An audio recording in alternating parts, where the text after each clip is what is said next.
నమస్తే, welcome to focus. భార్యాభర్త చక్కని పిల్లలు ఉన్నంతలోనే సంసారం సాఫీగా సాగుతుంది. కానీ అలాంటి సంసారంలో భార్యాభర్త మధ్య మరొక అపరిచిత వ్యక్తి ప్రవేశించడంతో కాపురాలు విచ్ఛిన్నమైపోతున్నాయి. కొత్తగా వచ్చిన వ్యక్తి కోసం ఏకంగా కట్టుకున్న భర్తకే చెక్ పెడుతున్నారు కొంతమంది భార్యలు. ప్రియుడి మోజులో పడి భర్తలను హత్య చేస్తున్న ఘటనలు ఇటీవలి కాలంలో ఎక్కువైపోయాయి. 2025లో జరిగిన నేరాలు ఘోరాల్లో భర్తను చంపిన భార్యల కేసులే ఎక్కువగా ఉన్నాయి. గతంలో కంటే ఈ ఏడాది మొత్తంలో ఇలాంటి కేసులే ఎక్కువగా నమోదయ్యాయి. కోరి చేసుకున్న భర్తను కాదని ప్రియుడి మోజులో పడి కొంతమంది భార్యలు తమ పచ్చని సంసారంలో తామే చిచ్చు పెట్టుకున్నారు. అటు సంసారం సరిగా లేక ఇప్పుడు భర్తను మర్డర్ చేసిన కేసులో ఇరుక్కొని అటూ ఇటూ కాకుండా అయిపోయారు. సింపుల్ గా చెప్పాలంటే తెలుగులో రెంటికి చెడ్డ రేవడి అనే సామెత వారికి సరిగ్గా సరిపోతుంది. పెళ్లైపోయింది, మంచి భర్త దొరికాడు, పిల్లలు పుట్టారు, చక్కటి సంసారం, అంతా బావుంది అనుకునే ఇళ్లాళ్ల కాలానికి కాలం చెల్లినట్టే కనిపిస్తోంది.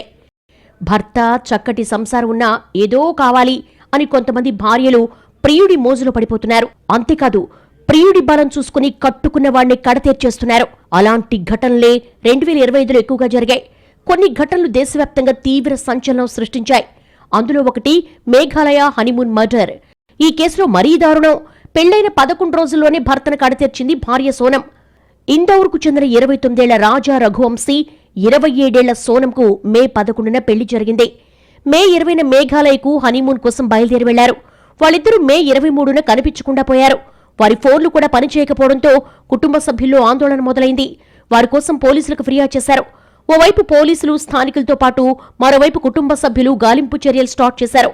సీన్ కట్ చేస్తే 11 రోజుల తర్వాత జూన్ 2న రాజా రఘువంశీ మృతదేహం ఈస్ట్ ఖాసీ హిల్స్లోని వీసాడాంగ్ ఫాల్స్ కు సమీపంలో 150 అడుగుల లోతులో లభ్యమైంది.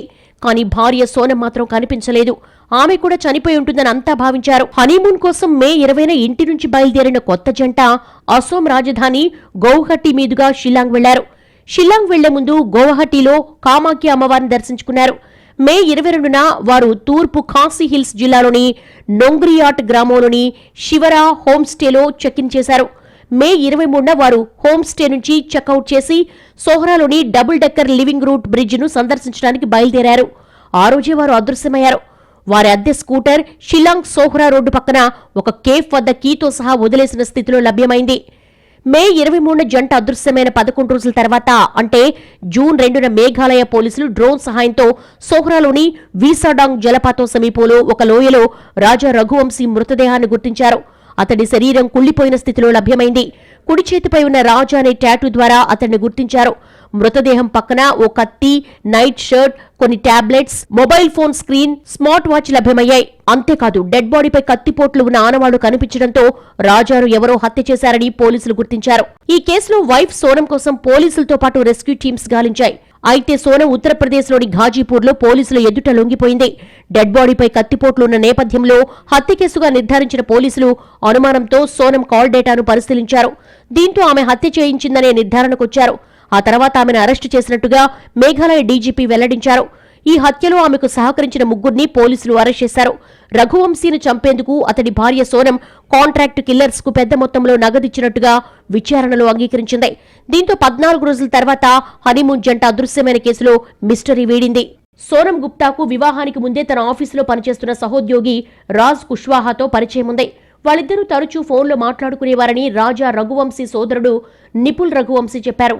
నిజానికి కొత్త జంట అస్సాంలోని కామాఖ్య ఆలయానికి వెళ్లడానికి మాత్రమే ప్లాన్ చేసుకున్నారని తెలిపారు. అయితే అక్కడికి వెళ్లాక షిల్లాంగ్ వెళ్తున్నట్టుగా ఫోన్ చేసి చెప్పారన్నారు. కానీ షిల్లాంగ్ ప్లాన్ ఎవరు చేశారనేది తెలియదన్నారాయన. అంతేకాదు, రాజ్ కుష్వాహాతో కలిసి సోనమే ఈ హత్య చేయించి ఉంటుందన్న అనుమానం వ్యక్తం చేశారు. రిటర్న్ టికెట్స్ కూడా బుక్ చేయలేదన్నారు విపుల్ రఘువంశీ. దేశవ్యాప్తంగా సంచలనం సృష్టించిన ఈ కేసులో నిందితురాల్ని కఠినంగా శిక్షించాలని రాజా రఘువంశీ కుటుంబ సభ్యులు డిమాండ్ చేశారు. కొత్తగా పెళ్లైనా లేక పెళ్లి జరిగి ఏళ్లకేళ్లు గడిచినా పెద్ద తేడా ఏం లేదు. కొంతమంది మహిళలు తాము చేయాలనుకుంది తూచా తప్పకుండా చేసేస్తున్నారు. భర్త వద్దు, కొత్తగా వచ్చిన వ్యక్తే ముద్దు అని ఒక్కసారి అనుకుంటే చాలు, ప్రియుడి సాయంతో భర్తను చంపేందుకు ఏమాత్రం వెనకాడడం లేదు. ఇలాంటి హత్యలు ఇటీవల తెలుగు రాష్ట్రాల్లోనూ కలకలం సృష్టించాయి. ఇక మేఘాలయ హనీమూన్ మర్డర్ తరహాలోనే తెలంగాణలో తేజేశ్వర్ హత్య వెలుగు చూసింది. పెళ్లైన నెల రోజులకే ప్రియుడి సాయంతో భర్తను కానరాని లోకాలకు పంపేసింది భార్య. అంతేకాదు మేఘాలయ కేసులో సోనం పట్టుబడ్డ విధంగా పోలీసులకు చిక్కవద్దని ప్లాన్ చేసుకున్నారు. కానీ వారి ప్లాన్ అట్టర్ ఫ్లాప్ అయింది. చివరికి పోలీసులకు దొరికిపోయి ఊచలెక్కబెడుతున్నారు. జోగులాంబ గద్వాల జిల్లాకు చెందిన ప్రైవేట్ సర్వేయర్ తేజేశ్వర్కు మే 18, 2025న ఐశ్వర్యతో వివాహమైంది. ఇరువైపులా పెద్దలు వైభవంగా వివాహం జరిపించారు. కానీ అప్పటికే బ్యాంక్ మేనేజర్ తిరుమల్ రావుతో ఐశ్వర్యకు వివాహేతర బంధం ఉంది. పెళ్లి తర్వాత కూడా వారి వివాహేతర బంధం కొనసాగింది. భర్తతో కాకుండా ఎప్పుడూ తిరుమల్ రావుతోనే ఫోన్లో మాట్లాడుతూ ఉండేది ఐశ్వర్య. దీంతో డౌట్ వచ్చిన తేజేశ్వర్ కాస్త మందలించాడు. అంతే, భర్తను అడ్డు తొలగించుకోవాలని పథకం వేసింది ఐశ్వర్య. అనుకున్న ప్లాన్ ప్రకారం పెళ్లి జరిగిన సరిగ్గా నెల రోజులకు అంటే జూన్ 17, 2025న భూమి సర్వే పేరుతో ముగ్గురు సుపారీ హంతకులు తేజేశ్వర్ను కారులో తీసుకువెళ్లారు. కారులోనే అతని గొంతు కోసి దారుణంగా హత్య చేశారు. మృతదేహాన్ని ఆంధ్రప్రదేశ్లోని నంద్యాల జిల్లా పాణ్యం సమీపంలో ఉన్న గాలేరు నగరి కాలువలో పడేశారు. తేజేశ్వర్ అదృశ్యంపై పోలీసులకు కుటుంబ సభ్యులు ఫిర్యాదు చేయడంతో పోలీసులు గాలింపు చర్యలు చేపట్టారు. దీంతో జూన్ 21న మృతదేహం పూర్తిగా కుళ్లిపోయిన స్థితిలో లభ్యమైంది. అతని చేతిపై ఉన్న అమ్మ అనే పచ్చబొట్టు ఆధారంగా పోలీసులు తేజేశ్వర్గా గుర్తించారు. తేజేశ్వర్ను పెళ్లైన నెల రోజుల్లోపే భార్య ఏకంగా 5 సార్లు హత్య చేసేందుకు ప్రయత్నించింది. ఫైనల్ గా 6సారి ఆమె అనుకున్నది సాధించింది. తేజేశ్వర్ కదలికలను గమనించడానికి అతని బైక్ జీపీఎస్ ట్రాకర్ అమర్చింది. హత్య జరిగిన సమయంలో ఐశ్వర్య తన భర్త లైవ్ లొకేషన్ ను నిందితులకు షేర్ చేసినట్లుగా పోలీసులు గుర్తించారు. మరోవైపు ఈ కేసులోని నిందితులు హత్య తర్వాత లదాఖ్కు పారిపోవాలని ప్లాన్ చేసుకున్నారు. కానీ పోలీసులు సెల్ ఫోన్ సిగ్నల్స్ మరియు సీసీటీవీ ఫుటేజ్ ఆధారంగా వారిని పట్టుకున్నారు. ఇక గద్వాల తేజేశ్వర్ మర్డర్ తరహాలోనే హైదరాబాద్ మేడిపల్లిలోనూ ప్రియుడి సాయంతో భర్తను హత్య చేసింది ఓ భార్య. ప్రియుడితో కలిసి భర్తను చంపి గుండె నొప్పితో చనిపోయాడని చిత్రీకరించే ప్రయత్నం చేసింది. ఎవరికీ అనుమానం రాకుండా డ్రామా రక్తి కట్టించింది. కానీ చివరికి పోలీసులకు దొరికిపోయింది. ఈమె పేరు పూర్ణిమ. బెంగళూరుకు చెందిన పూర్ణిమ తమిళనాడుకు చెందిన అశోక్ను ప్రేమించింది. ఇద్దరూ దగ్గరి బంధువులే అయినా వీళ్ళిద్దరి పెళ్లికి పెద్దలు నిరాకరించారు. దీంతో పెద్దలను ఎదిరించి ప్రేమ వివాహం చేసుకున్నారు. హైదరాబాద్కొచ్చి ప్రైవేట్ ఉద్యోగాలు చేసుకుంటూ సొంతిల్లు కట్టుకుని హ్యాపీ లైఫ్ లీడ్ చేస్తున్నారు. సొంతింట్లోని సెలార్లో పూర్ణిమ ఓ ప్లే స్కూల్ నడుపుతోంది. అశోక్ శ్రీనిధి కాలేజ్లో మేనేజర్గా పనిచేస్తున్నాడు. సాయంత్రం ఇంటి వద్దే ట్యూషన్లు కూడా చెప్తున్నాడు అశోక్. అంతా సాఫీగానే సాగుతున్న ఈ ఫ్యామిలీలో ఊహించని ఘటన జరిగింది. అశోక్ ఆకస్మికంగా చనిపోయాడు. సాయంత్రం కాలేజ్ నుంచి వచ్చిన అశోక్ గుండె నొప్పి అంటూ పడిపోయాడని పూర్ణిమ సమీపంలో ఉండే అశోక్ చెల్లికి కాల్ చేసింది. హుటాహుటిన చేరుకున్న అశోక్ చెల్లి ఉలుకు పలుకు లేకుండా పడున్న అశోక్ను స్థానికంగా ఉండే ప్రైవేట్ హాస్పిటల్కి తరలించింది. అశోక్ చనిపోయాడని వైద్యులు చెప్పడంతో అశోక్ మృతదేహాన్ని మేడిపల్లి ప్రభుత్వ ఆసుపత్రికి తరలించారు. వైద్యులు పోస్టుమార్టంకి సిద్ధం చేస్తూ ఉండగా భార్య పూర్ణిమ అడ్డుకుంది. భర్త మృతదేహాన్ని ముక్కలు ముక్కలుగా కట్ చేస్తే నేను తట్టుకోలేను అంటూ ఏడ్చింది. ఇంతలో మహేష్ అనే వ్యక్తి ఎంటర్ అయ్యాడు. మహేష్ కూడా పోస్టుమార్టం జరగకుండా అడ్డుకునే ప్రయత్నం చేశాడు. గుండెపోటుతో చనిపోయిన నా స్నేహితుడి మృతదేహానికి పోస్టుమార్టం ఎందుకు అంటూ ఆసుపత్రి సిబ్బందితో గొడవపడ్డాడు. అశోక్ మృతిపై బంధువులకు అనుమానం వచ్చింది. పోస్టుమార్టం ఎందుకు అడ్డుకుంటున్నారు అని ఎక్కడో చిన్న సందేహం. అశోక్ మృతదేహంపై గాయాలుండడంతో అసలేం జరిగిందని పూర్ణిమని అడిగింది అశోక్ చెల్లి. కాలేజ్ నుంచి వచ్చిన అశోక్ ఫ్రెష్ అప్ అయ్యేందుకు వెళ్లి వాష్రూంలో కాలు జారి కింద పడ్డాడు అని చెప్పింది పూర్ణిమ. ఏదో తేడాగా ఉందే అంటూ అనుమానించిన చెల్లి విషయాన్ని కుటుంబ సభ్యులకు చెప్పింది. అశోక్ చనిపోయిన 10 రోజులకు ఇంటికి మేడిపల్లి పోలీసులు ఎంట్రీ ఇచ్చారు. పూర్ణిమను అదుపులోకి తీసుకున్నారు. ఒక్కసారిగా కుటుంబ సభ్యులు షాక్ అయ్యారు. ఏం జరిగిందో ఎవరికీ అర్థం కాలేదు. పూర్ణిమను విచారించిన పోలీసులు అప్పుడు కాని క్లారిటీ ఇవ్వలేదు. అశోక్ను చంపింది పూర్ణిమనే అని షాక్ ఇచ్చారు పోలీసులు. ప్రియుడు మహేష్తో కలిసి కిరాతకంగా హత్య చేసిందని నిర్ధారించారు పోలీసులు. పోస్టుమార్టం రిపోర్ట్ వచ్చినప్పటి నుంచి దర్యాప్తు చేసిన పోలీసులు పూర్తి ఆధారాలు సేకరించారు. అప్పటికే మహేష్ను కూడా అదుపులోకి తీసుకున్నారు మేడిపల్లి పోలీసులు. మహేష్ ఎవరో తమకు తెలియదని, పోస్టుమార్టం వద్దని చెప్పే సమయంలో తాను అశోక్ స్నేహితుడిని అని పరిచయం చేసుకున్నట్లు చెప్పారు అశోక్ బంధువులు. కొన్ని నెలలుగా పూర్ణిమ తీరు తేడాగా ఉండడం గమనించామని, అశోక్ చనిపోయినా తనలో ఎలాంటి బాధ ఆవేదన తాము గమనించలేదని అన్నారు. అశోక్ చనిపోయిన 5వ రోజు కూడా మహేష్తో కలిసి పూర్ణిమ షాపింగ్కి వెళ్లినట్లు తెలిసిందని అన్నారు.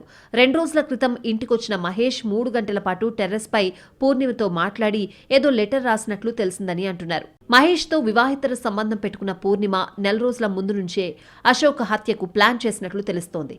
ప్రియుడు మహేష్తో కలిసి భర్త హత్యకు స్కెచ్ వేసింది. ప్లాన్ ప్రకారం కాలేజ్ నుంచి వచ్చిన అశోక్ బాత్రూంకి వెళ్లగానే మహేష్ను ఇంట్లోకి పిలిచింది పూర్ణిమ. బయటకొచ్చిన అశోక్పై ఇద్దరు కలిసి దాడి చేశారు. మెడకు చున్నీ బిగించి హత్య చేసినట్లు తెలుస్తోంది. అశోక్ చనిపోయాడని నిర్ధారించుకున్న మహేష్ అక్కడి నుంచి వెళ్లిపోయాడు. ఆ తర్వాత గుండెపోటు డ్రామా అల్లింది పూర్ణిమ. కానీ పోలీసుల దర్యాప్తులో పూర్ణిమ డ్రామా భాగోతం మొత్తం బయటపడింది. మరోవైపు నాగర్ కర్నూలు జిల్లా అచ్చంపేటలోనూ ఇదే తరహా మర్డర్ కలకలం రేపింది. పిల్లలకు విద్యాబుద్ధులు నేర్పాల్సిన వృత్తిలో ఉండి దారుణమైన ఘటనకు తెగబడ్డారు ఇద్దరు ప్రభుత్వ టీచర్లు. తనది ప్రభుత్వ ఉద్యోగం, ప్రియుడిది ప్రభుత్వ ఉద్యోగం. భర్తను చంపేస్తే ఇద్దరం హాయిగా ఉండొచ్చని అనుకుంది ఆ ప్రభుత్వ ఉపాధ్యాయురాలు. కానీ సీన్ రివర్స్ అయి ఇప్పుడు ప్రియుడితో కలిసి జైల్లో ఊచలెక్కబెడుతోంది. నాగర్ కర్నూలు జిల్లా అచ్చంపేటలోని మారుతినగర్ కాలనీలో భార్యాభర్తలు లక్ష్మణ్ నాయక్, పద్మ నివాసముంటున్నారు. 2024లో డిఎస్సీలో ఎంపికై ఉప్పునుంతల మండలం బట్టుకాడిపల్లి తండా ప్రాథమిక పాఠశాలలో ఉపాధ్యాయురాలుగా పనిచేస్తోంది పద్మ. ఈ క్రమంలో పద్మకు తాడూరు ప్రాథమికోన్నత పాఠశాలలో పనిచేస్తున్న రతలావత్ గోపి అనే ప్రభుత్వ ఉపాధ్యాయుడితో వివాహేతర సంబంధం ఏర్పడింది. ఇది కాస్త భర్త లక్ష్మణ్ నాయక్ కు తెలిసింది. దీంతో ఇంట్లో గొడవలు జరిగాయి. పలుమార్లు తీరు మార్చుకోవాలని హెచ్చరించాడు భర్త. కానీ భార్య పద్మ వినలేదు. తమ వివాహేతర సంబంధానికి అడ్డుగా ఉన్నాడని, భర్తను చంపాలని ప్రియుడితో మాట్లాడింది. ఈ మేరకు పథకం వేసింది. నవంబర్ 24న రాత్రి పడుకుని ఉన్న లక్ష్మణ్ నాయక్ ముక్కు, నోటిపై గుడ్డతో మూసి ఊపిరాడకుండా చేసి పద్మ, గోపి చంపేశారు. అదే రోజు రాత్రి గోపి వెళ్లిపోయాడు. మర్నాడు ఉదయం ఏం తెలియనట్లు పాఠశాలకు వెళ్లింది పద్మ.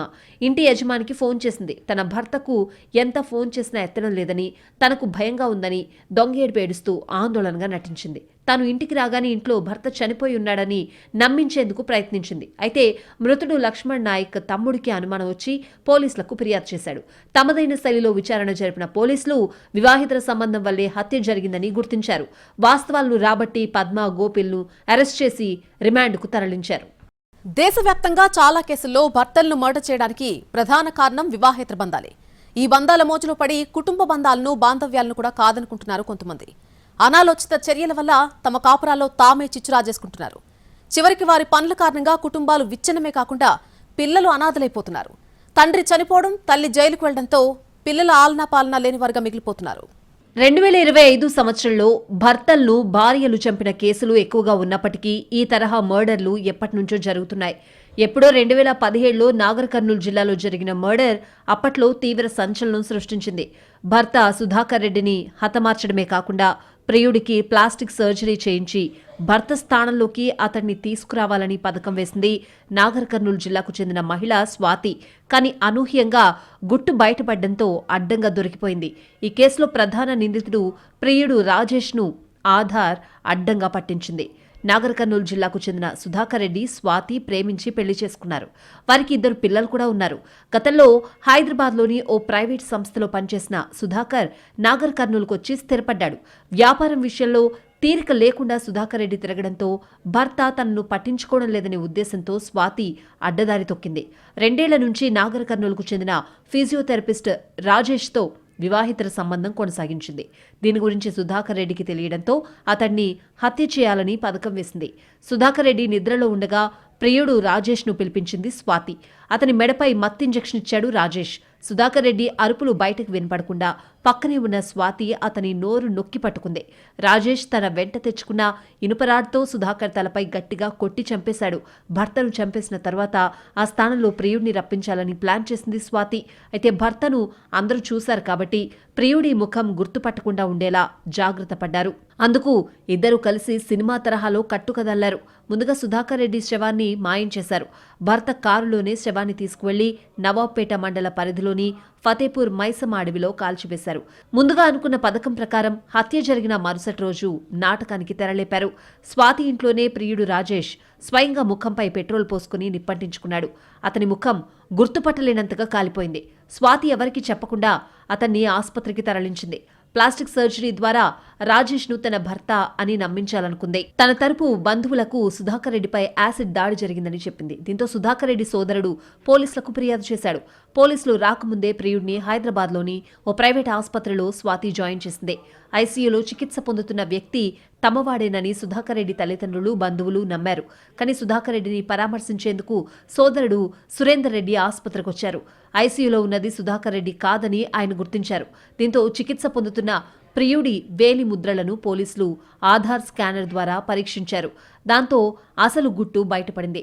చికిత్స పొందుతున్నది సుధాకర్ రెడ్డి కాదు, అతని ముసుగులో ఉన్న స్వాతి ప్రియుడు రాజేష్ అని పోలీసులు నిర్ధారించారు. ఇద్దరిని పోలీసులు తమదైన శైలిలో విచారించేసరికి సుధాకర్ రెడ్డిని హత్య చేసినట్లు ఒప్పుకున్నారు. మృతదేహాన్ని పారేసిన ప్రాంతాన్ని పోలీసులకు చూపించారు. మొత్తంగా వివాహితర బంధాలే ఇలాంటి ఎన్నో అనర్థాలకు కారణమవుతున్నాయి.